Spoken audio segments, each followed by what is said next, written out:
organ thing.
Thank you. Good morning and welcome to Channing Unitarian Universalist Church of Rockland. We are glad you joined us for worship this day, wherever you are, whatever your theological, spiritual, political, racial orientation, gender identity, you, yes, you, and you, and you, and even me are welcome here to worship and become a part of this community. We are a welcoming community open to people from many faith backgrounds and faith traditions. I'm so glad there are a lot of new people here today. Are there any announcements? Rick? Sorry, I left my materials inside the church. So, just this for a second. Fortunately, this one doesn't make all the popping sounds the other one does. Back off, man. Reverend Judy just published her latest mystery novel, Best Laid Plans. I wanted to share something that's pretty early in the book.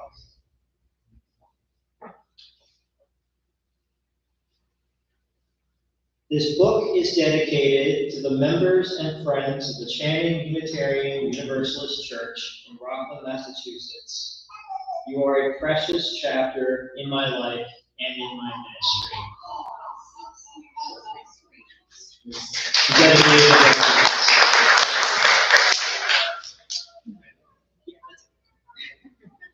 I have an announcement. We're very glad to have all these new people here and all these kids in all their costumes. I see pirates and somebody getting abducted by an alien, and there's a couple monsters out there. There is one monster I never want to see at Channing. No monster out there, one monster that just trouble for everybody. Anybody know what that monster might be? That's the mess monster. Mess monsters are the ones that run around spilling their drinks all over the place and grinding crumbs into the carpet. So no mess monsters, all right? All right, let's have fun, but no mess monsters allowed at Channing.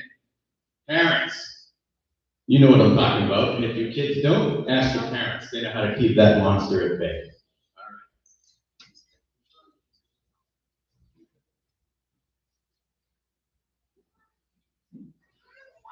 A couple more practical announcements of how it's going to go today.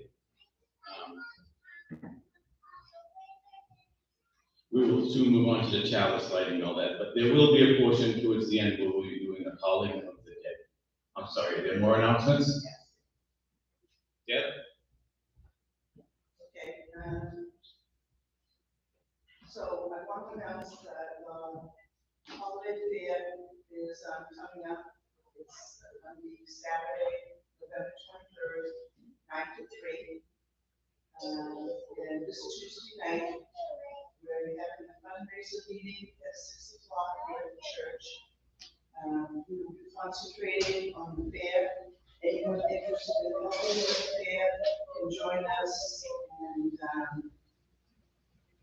And if you need more information about that, you can talk to Erin, myself, or Donna during coffee hour. Sunday, this is all regarding to the fair. Sunday the 17th, we'll need some able bodies to help set up tables, get new furniture, to start the proceedings on the fair. And that will be Sunday the 17th. And let's see what I have next. And then we have 3 raffles for the fair. The first one is a food basket. Second one is lottery tickets. And third one is a gift card bundle.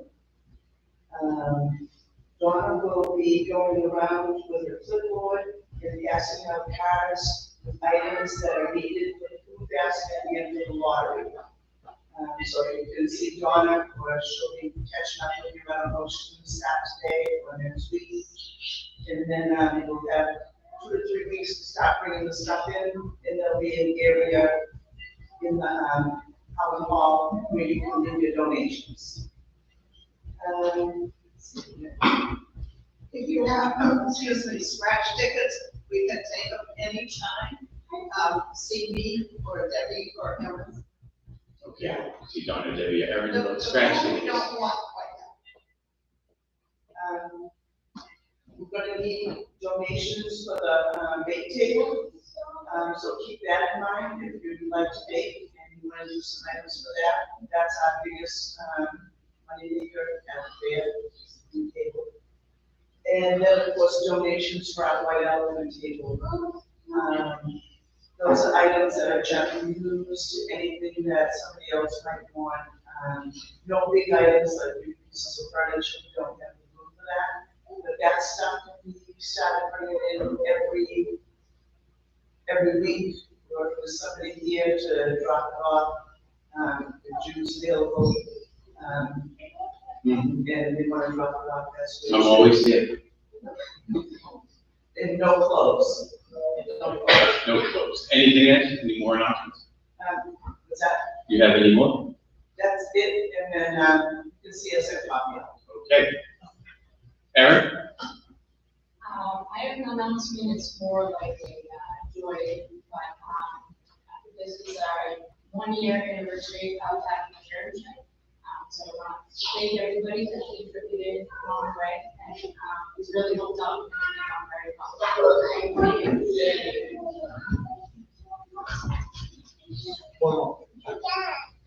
One more? What the heck? One more. Yeah, always one more. Just a reminder from last week, we had our presentation by Kelly Broxman about the prison book program. So we're going to start collecting any paperbacks people want want to donate. We have more information online. Julie, I think, sent an email to all the Channing mailing list members. We're just going to slowly collect over time. We're not going to have like a set cutoff. But yeah, as far as I know, the only conditions are paperbacks and gently used condition. And there's like, they have Julie provided a link to their website. They're trying to fulfill requests. So they have like certain books that are requested, or types of books that are requested more than others. Thanks. Jude? Is it a men's or women's church or over? I think it's by request, and it seems to be mostly men's prisons, just because it's the larger incarcerated population. Is that it? Excellent. Now my announcement. At some point, we will be doing a calling of the dead. I will read a few verses. Maddie will play a note or ring a bell, and that is then your turn to speak the name of the deceased or departed that you wish to remember. We will do a few verses, therefore you can add someone else every verse. That way it is more personal, because when the dead are listening, they'll probably recognize your voices before they recognize mine, because they know loved ones, family members, or what have you. Also, the kids will be doing a parade. When you do, I ask you to come up here when you parade, take a ta-da moment, and then take a seat for a little tale I'm going to tell you, and then you're off to your pot. Now we're going to commence with the lighting of the chalice and the affirmation. I know there's no order of service, and I don't have it in front of me, so I'm going to ask Rick to lead it. During this flame Of our liberal heritage in our chalice of unity, let us open to the presence of the sacred.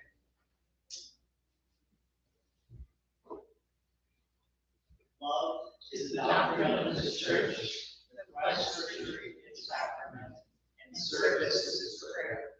To dwell together in peace, to seek knowledge and freedom, to serve humanity in fellowship, to the end that all souls shall grow in harmony with the divine. Thus do we covenant with each other and with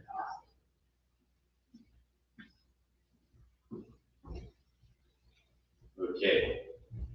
At this time, we're going to get some practicals out of the way, and Rick and Josie are going to do the offering. We're going to go trick or treating right now to the church, and then we will sing our usual singing at that point, and then we'll get into it.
Okay, are the kids ready to run around and have a parade? When you circle a couple of times, come up, do a ta-da moment, and take a seat. Show off your costume.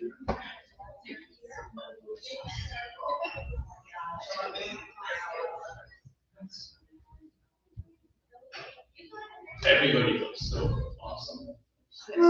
Jack Jackson here.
Sit on the step, sit on the floor, wherever you want.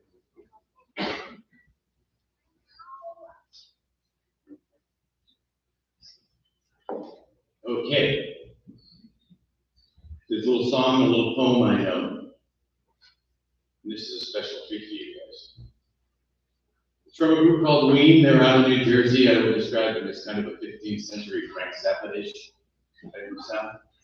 A little medieval. The song's called Cold Blows the Wind. And it's the tale of a young woman whose lover has died in battle, and he is now in the grave, and she misses him so much, she is standing by his grave and singing to him and calling him forth because she misses him so much.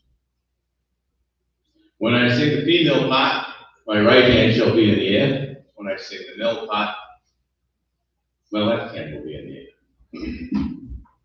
And then you can be on your way to your party, because I know you're anxious. And then Maddie's going to just jump out of the wheel for a few minutes. And we're going to feature her with a solo as they walk in. Okay? Goes something like this. Cold blows the wind over my true love. Cold blows the drops of rain. I never had but one true love. In Campbell she was slain. I'll do as much for my true love as any young girl may. I'll sit and weep down by his grave for 12 months and 1 day. When 12 months had come and gone, this young man he arose. What makes you weep down by my grave? I cannot take my repose. One kiss of your lily white lips. One kiss is all that I crave. One kiss of your lily white lips, and return back to your grave. My lips, they are as cold as my clay. My breath is heavy and strong. If thou wast to kiss my lily white lips, your days would not be long. Do you remember the garden grove where we used to walk? Pluck the finest flower them all, 'twill wither to a stalk.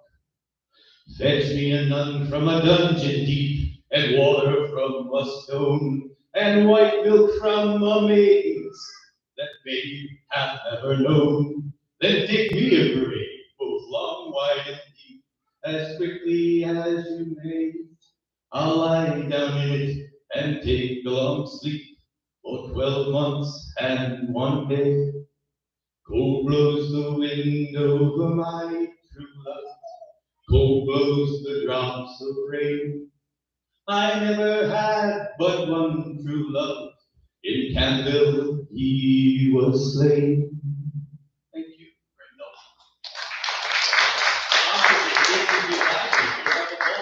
Hit it, man.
Little organ lesson.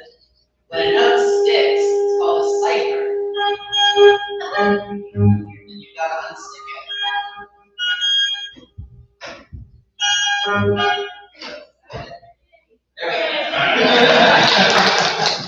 lucky are we to have her? I wanted to feature her. She doesn't get enough play.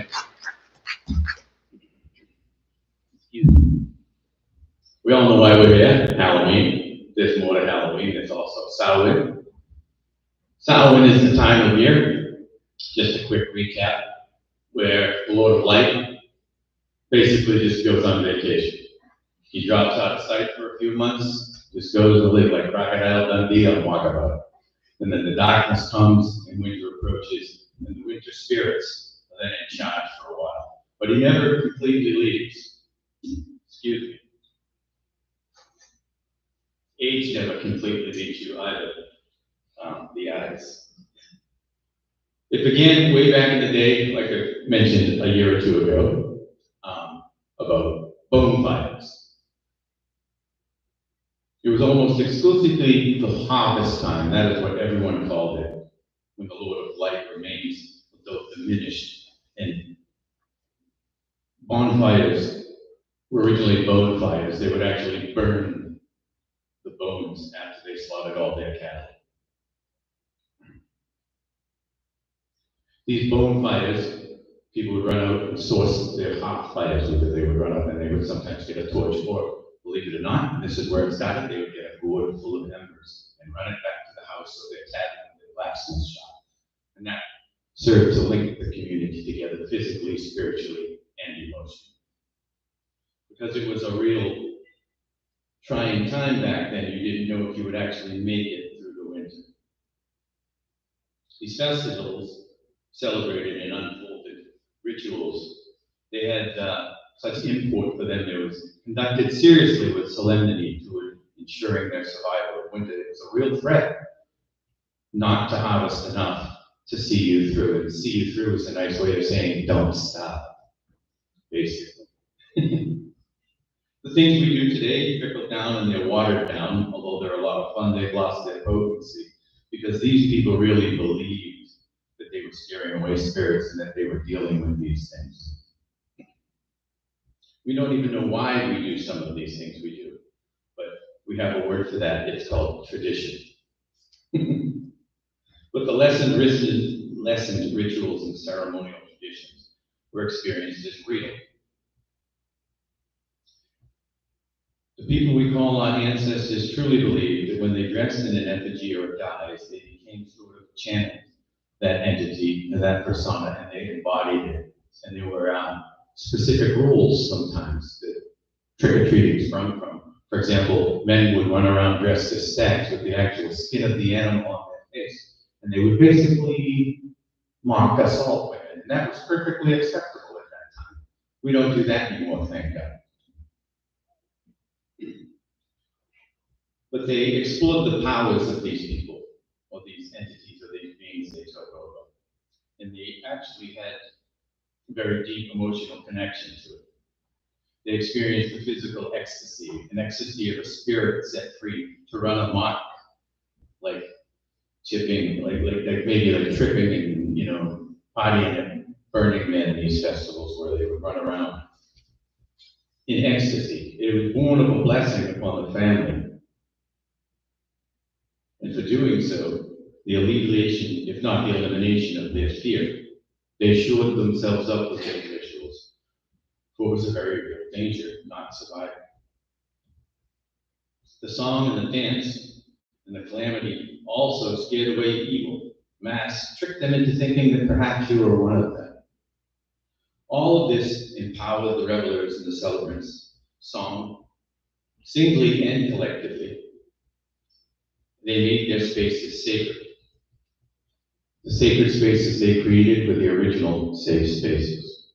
We ritualize and sanctify and make sacred and designate items or people, places as sacred, spiritually significant, worthy of reverence, in part to take charge over discord, and in part because it is integral to our happiness and integral to our compassion and integral to the bond of community. The change comes with Samhain, transformation of foliage blooming in a variety of color, much more magnificent than my day by far. When we see the God of light fading in the leaves, physically, sciencey people refer to that as the evaporation of chlorophyll, which was sunshine, radiation, mind you, that had been collected by those billions of solar panels. Yes, solar panels, because that's what leaves are. The rest of the year, they just green and soaking up the sun god, the God of light. Each little separate leaf on a tree gathered in communion with their branches, which are the loving arms of a mother that must one day shed her children, let them go. Yes, just let them leave, if you'll pardon the pun. Leave her embrace of the mom tree. She must watch another litter slip away, one by one, return like all life to the earth to begin to nourish new life again and again.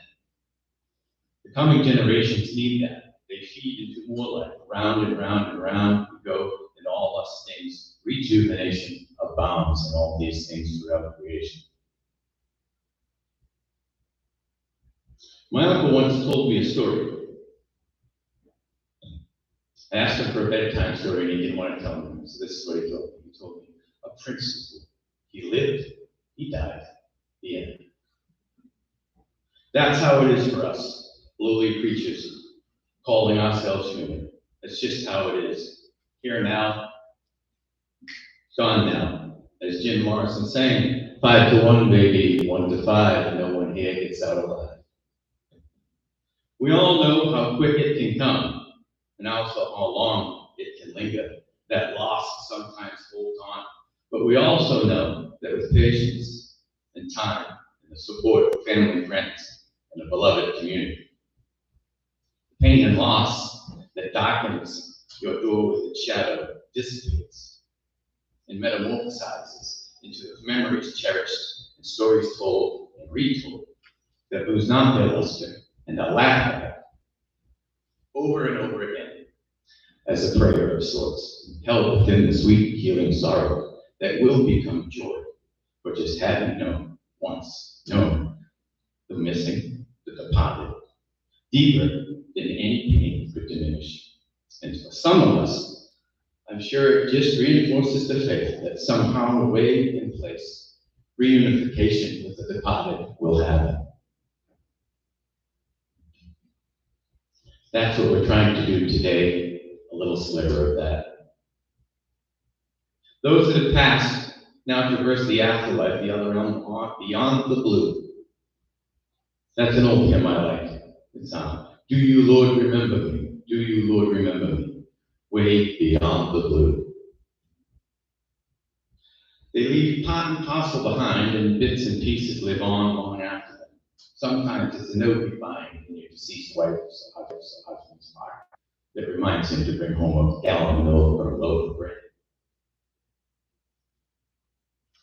Or it was like me when I heard a dirty joke that my father would love, and I called him up. And my mother answered. At that moment, I remembered he'd been dead for 2.5 years. And there I am, I can't tell my mother this joke. And I thought I was a little shaken, and I said to her, I just called to say I love you. She said, that's funny, I was just thinking of your father too. Somehow she knew. She passed away the same day Carolyn Morgus did. I found out about Carolyn in the morning. 6 hours later, I found out about my mother. She'd been in hospital for a while. She went peaceful. Never knew each other, but maybe they do now. Maybe after today they will, because we're going to introduce them to everybody. I'm not going to tell you the joke. Maybe later, if somebody wants to pull me aside, I'll tell you. Sometimes it's empty dresses and shoes in the closet that will eventually find their way to a donation box. They will clothe another, a stranger, a fellow traveler. They will warm them, maybe help her land that job. Part and parcel, the departed live on in each of us. Ritual and sacred worship, the act known as ancestor worship, maybe the most reasonable and practical as well as logical. And if you go online, you will notice it's had a resurgence lately. It is something tangible to believe in. We know we have parents and grandparents that go back ages, lost in time, far beyond recall. A deep anchor, a strong foundation. We are tethered, so to speak, to those preceding family members, tethered within a serial umbilical cord, passing through each successive generation. We inherit the legacy of our ancestors, the primeval ones, the elders, the founders who carry forward in all of us. They are woven in blood and bone, strangers I eventually descended from. Think about that. We are descended from strangers, because how far back do you consider family? If you follow the root of evolution, we've been around for quite some time. Like, who is my 204th great grandmother? Did she look like my beautiful new niece, Hazel, who was born just a few months ago, who I've been sending pictures to as a proud uncle? Would she recognize me instinctively as a family member? Would she eat me? I mean, way back in the day, it could have been anyone. I don't even know. You never know. Me and you and all that has been around forever. Ever since there was light and even before. We have a direct line to the first of us. I sometimes wonder who was my,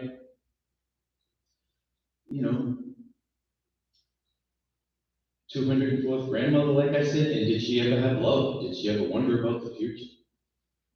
Like we do. If you can relate to your ancestor running with a hunting pack or a hunting squad, tracking ginormous prey like mastodons and aurochs, because these Paleolithic men are our ancestors, we don't think much about that. We go back pretty far, one of stars as we are. So if you can relate to that hunter of mastodons with his javelin hurling and his stone axe hacking, raw flesh eating, blood drinking, and possibly womanizing, could have been my 147,000 Uncle Wolfhound of the Hill People. For all.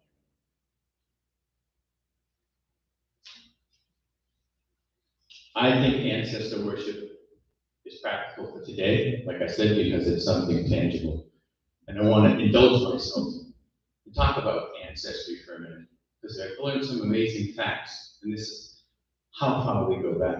Has anyone here ever watched the PBS cooking show Simply Ming Tsai?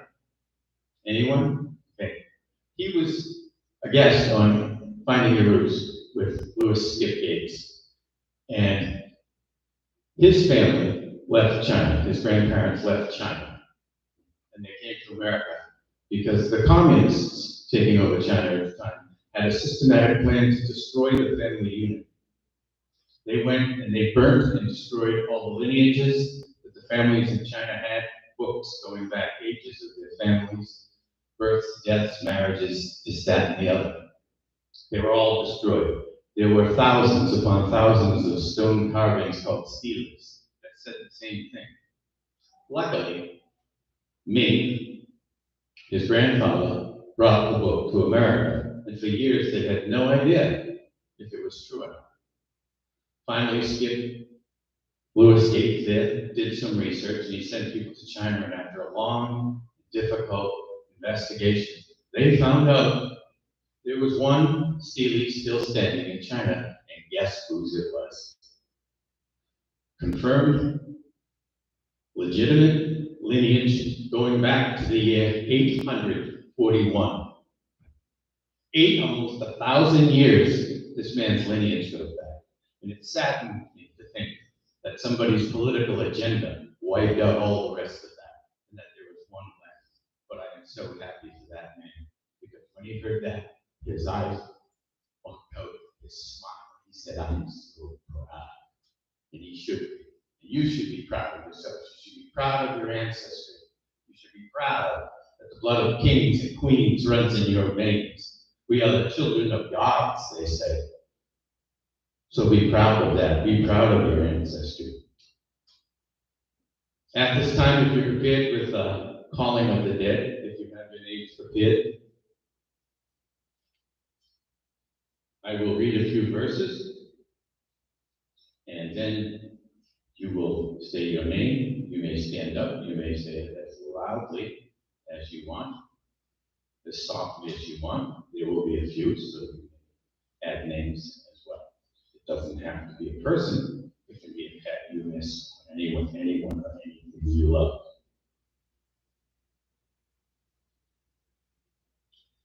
Before that, I must conduct a little ritual. One of the reasons I wish the kids had stayed. So if you will indulge my silliness. The veil is far and distant. I'm sorry. The veil between us is thin at this time, whereas usually the worlds are far distant. So you gotta get their attention. You gotta invoke the spirit. I will do so, some in Latin, as that is a pivotal language point in history. People recognize it from long ago forward, so spirits should recognize it.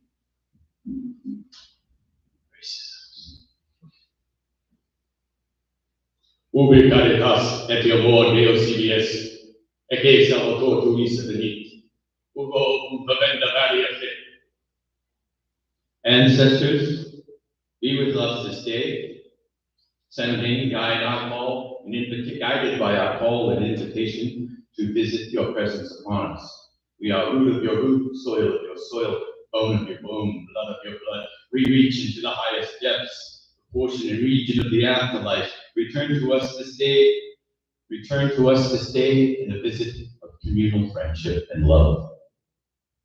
When you were born, the earth became your body, the stone your bone, the sea your blood. The sun took up residence in your eyes. The moon became your mind. So it shall be in our turn, in our time, when it is our turn to exit from this world. You may stand and recite the name you wish to recite for the calling of the dead, the departed. We may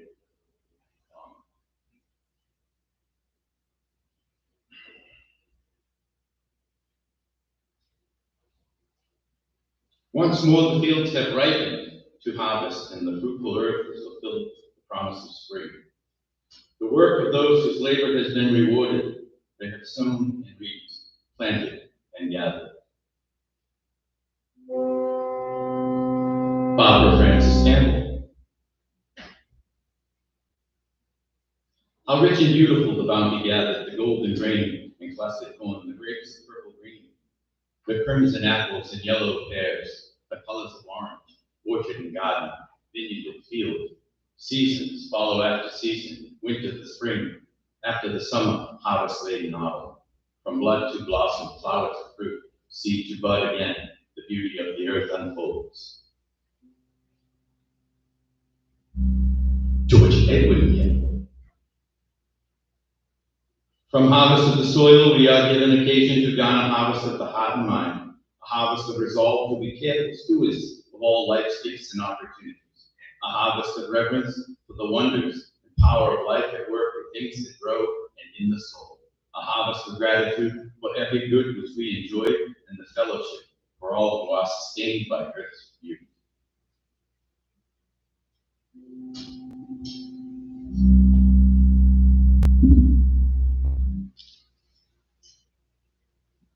Thank you.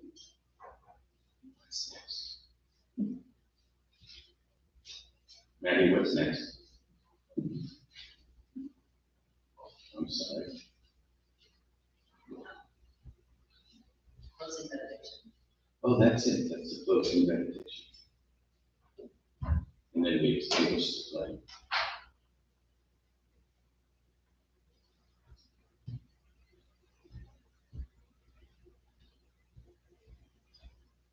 New life comes to us as a gift. Each new life makes its demand, exacts our attentiveness, enlists and organizes our energies, and blesses us. May we be worthy of the gifts, glad receivers of the blessing. Now we extinguish this flame, but not the, let the truth in our hearts. Is that- You want to say it? We're going to extinguish the flame, but not the beauty that we just shared. How's that? That's good. We extinguish this flame, but not the light of truth, or the warmth of community, or the fire of commitment. These we carry in our hearts till we are together. Thank you. That's it. Let's party. Maddie.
You may go in peace.